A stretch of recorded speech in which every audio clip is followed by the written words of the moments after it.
जैसा कि हमने अपनी पिछली वीडियोस पे देखा था कि हर खाने का एक अपना प्राकृतिक गुण होता है और उन गुणों में कुछ प्रोसेसिंग यानी बाहरी क्रियाएं करने से परिवर्तन भी हो जाता है। आज हम बात करेंगे तीसरे फैक्टर के बारे में। जब भी हम खाना खाते हैं तो आपके खाने की थाली में कोई एक तरीके का भोजन नहीं होता, कई चीज़ों को मिलाकर हम खाते हैं। उन सबको मिला करके भोजन करने से हमारे शरीर पर क्या प्रभाव पड़ता है, उसका क्या परिणाम होता है, आइए देखते हैं।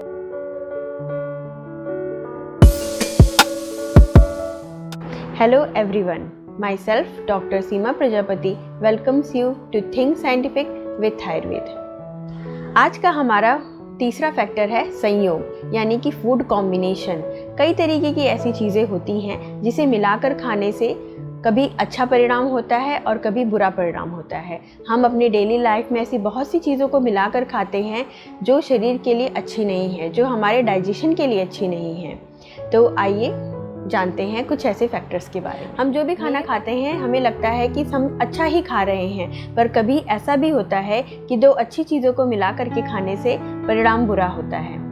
ऐसा आयुर्वेद में कई एग्जाम्पल दिए गए हैं, कई उदाहरण हैं आयुर्वेद में ऐसे जिसमें ये बताया गया है कि दो अच्छी चीज़ों को मिलाने के बाद भी अगर हम उसका संयोग सही तरीके से नहीं कर रहे हैं तो उसका परिणाम गलत होगा। जैसे कि आयुर्वेद में बहुत क्लासिकल एग्जाम्पल दिया गया है मधु और घृत का। मधु यानी शहद बहुत अच्छे गुणों वाला होता है, घी के भी सारे बेनिफिट्स हम लोग को पता ही हैं, मगर जब इन दोनों को हम कंबाइन कर देते हैं, जब इन दोनों को एक साथ कॉम्बिनेशन हो जाता है तो ये मारक होते हैं, यानी ये विष का काम करते हैं। ऐसा आयुर्वेद में बताया गया है। इसी तरीके से बहुत से ऐसे एग्जाम्पल्स हैं जो हम लोग डेली लाइफ में यूज़ करते हैं और हमारा शरीर धीरे धीरे उससे दूषित होता जाता है। अगर बेसिक आइडिया में समझा जाए तो आराम से पचने वाली चीज़ों को अगर हम हैवी डाइट यानी जो देर से पचती हैं, जो पचने में भारी होती हैं, उन चीज़ों के साथ मिला करके सेवन करते हैं तो इसका हमारे शरीर पर बुरा असर होता है। आइए समझते हैं कुछ डेली लाइफ एग्जाम्पल से। पहला है खाने के साथ सलाद। इसके पीछे भी एक कारण है। आयुर्वेद के हिसाब से कच्चा और पक्का साथ में नहीं लेना चाहिए। जैसे खाना किचन में पकता है, वैसे ही हमारे शरीर में जाने के बाद भी उसमें पाक क्रिया होती है। यह काम हमारे पेट की अग्नि करती है जिसे जाठराग्नि भी कहते हैं। अब कच्चा पक्का साथ में लेने से क्या परेशानी हो सकती है, आइए समझते हैं एक एग्जाम्पल से। आप कोई अच्छी हरी सब्जी बना रहे हैं और जब वो पूरी तरह से पक जाए उसके बाद उसमें कुछ कच्ची सब्जी भी मिला दीजिए। अब ज़रा सोचिए गैस की फ्लेम को आप कैसे मैनेज करेंगे कि कच्ची सब्जी भी पक जाए और पकी हुई ज़्यादा जले भी ना।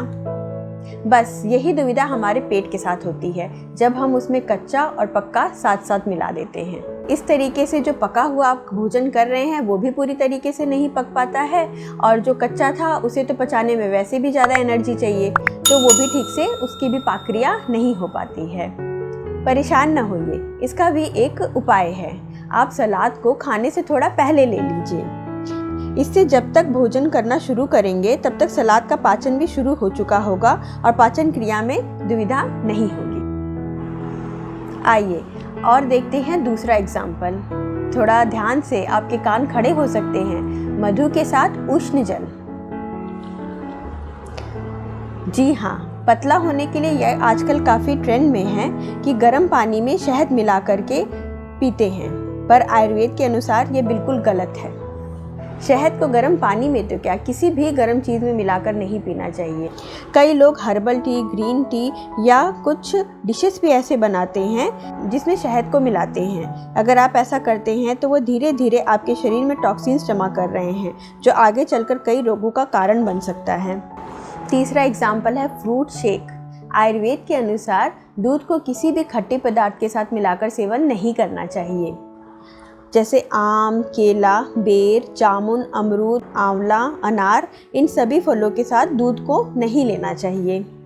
आजकल स्मूदीज़ और शेक में इन सब का दूध के साथ बहुत ज़्यादा मात्रा में प्रयोग हो रहा है, जो कई प्रकार के त्वचा रोग, पेट संबंधी रोग, बवासीर, अनीमिया, IBS, एसिडिटी, लंबे समय तक जुखाम खांसी रहना और यहाँ तक बुखार का भी कारण हो सकता है। चौथा एग्जाम्पल ऐसा है जो आप में से कई लोगों का फेवरेट होगा, ये कभी मेरा भी फेवरेट हुआ करता था। Sizzling brownie. मुझे पता है ये सुनकर कई लोगों का दिल टूट जाएगा, मगर आयुर्वेद के हिसाब से ये बिल्कुल गलत है, क्योंकि इसमें ठंडी ठंडी आइसक्रीम के साथ गरम गरम चॉकलेट का संयोग होता है। सबसे पहले तो ये हमारे दांतों पर ही बुरा प्रभाव डालते हैं। शरीर का बेसिक तापमान डिस्टर्ब हो जाता है, एक बहुत गर्म और दूसरा बहुत ठंडा। ये पूरे पाचन क्रिया को डिस्टर्ब कर देते हैं और इसका परिणाम होता है पेट की बीमारियां।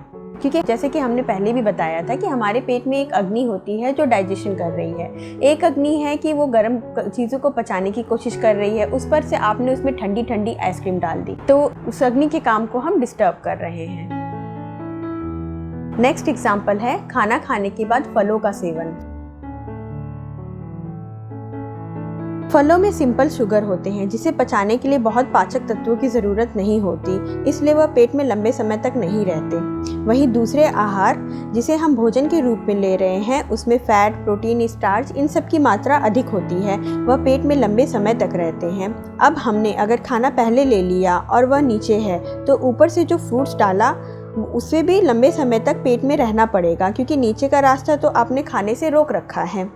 इससे जो फल थे वो फर्मेंट होने लगते हैं, यानी उनमें सड़न पैदा होने लगती है और उसके पूरे गुण आपका शरीर नहीं ले पाता है। अगला उदाहरण है मूली या लहसुन के साथ दूध। मूली या लहसुन का सेवन करने के तुरंत बाद दूध का सेवन नहीं करना चाहिए, इससे त्वचा के विकार हो सकते हैं।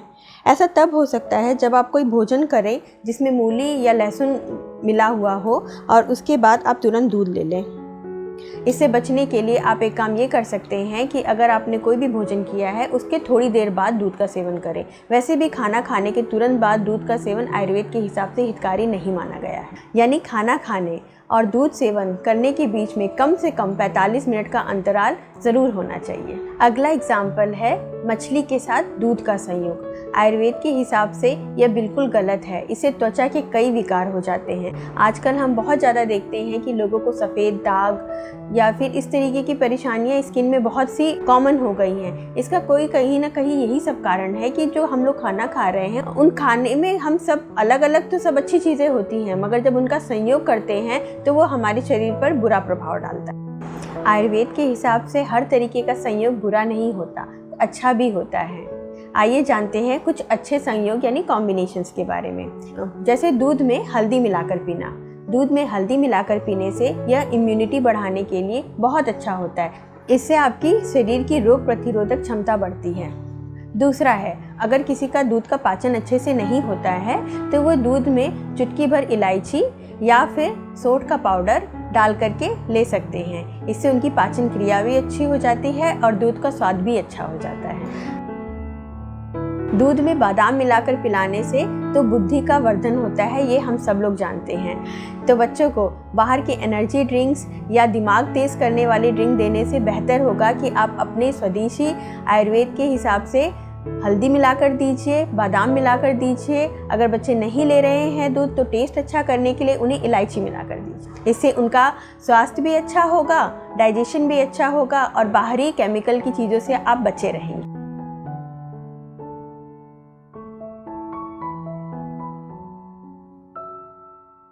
अगर वीडियो अच्छी लगी हो तो kindly like, share and subscribe और बेल आइकन भी ज़रूर दबा दीजिएगा। Till then take care, always be happy and healthy. Thank you.